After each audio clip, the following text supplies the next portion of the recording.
Hello, I'm Richard Hunter, Head of Markets, and welcome to our look ahead for the week commencing the 6th of February.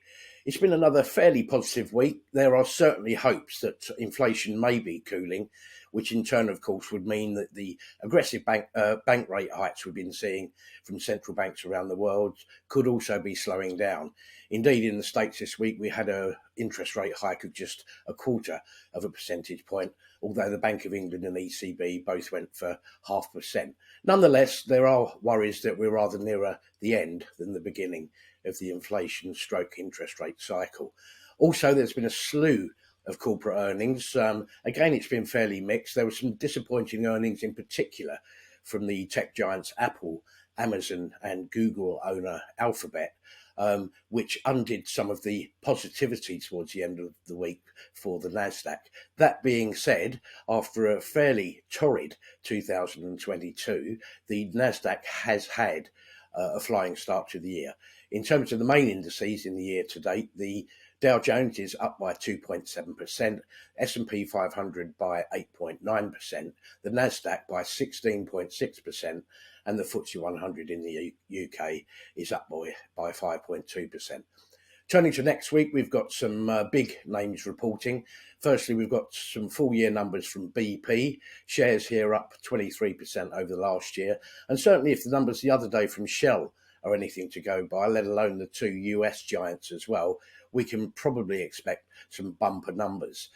Current dividend yield for BP is about 3.9%, and we'll also see whether, like its rival Shell, it announces a further share buyback program. It'll also be interesting to see any updates on their renewable energy strategy after rumours were circulating the other day that they might be dialing back somewhat in their investment in renewables simply because oil and gas is going to be here for some decades to come.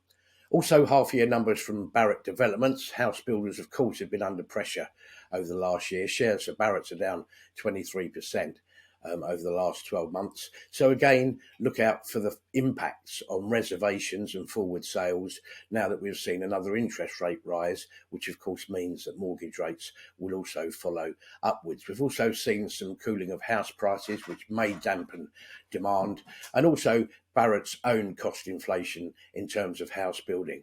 Even though the shares have taken that dive, there is, in the meantime, still quite a whopping dividend yield of 7.6%, and it remains to be seen whether that can also be maintained.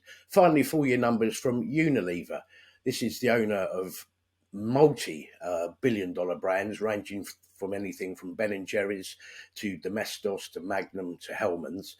Also on a decent dividend yield, 3.7%. New CEO in place, so the first chance for that person to update the market. One of the things that does help Unilever, of course, is its pricing power on those very brands. A lot of the inflation it's been able to pass on to customers without necessarily affecting volumes, and that defensive element has come into its own over the last few months. Indeed, over the last year, the shares are up about 8%.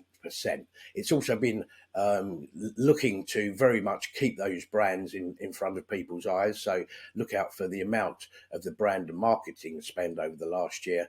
And finally, what sort of progress they're making on their cost-cutting program and indeed on their net debt position. Thank you for watching. Have a great week.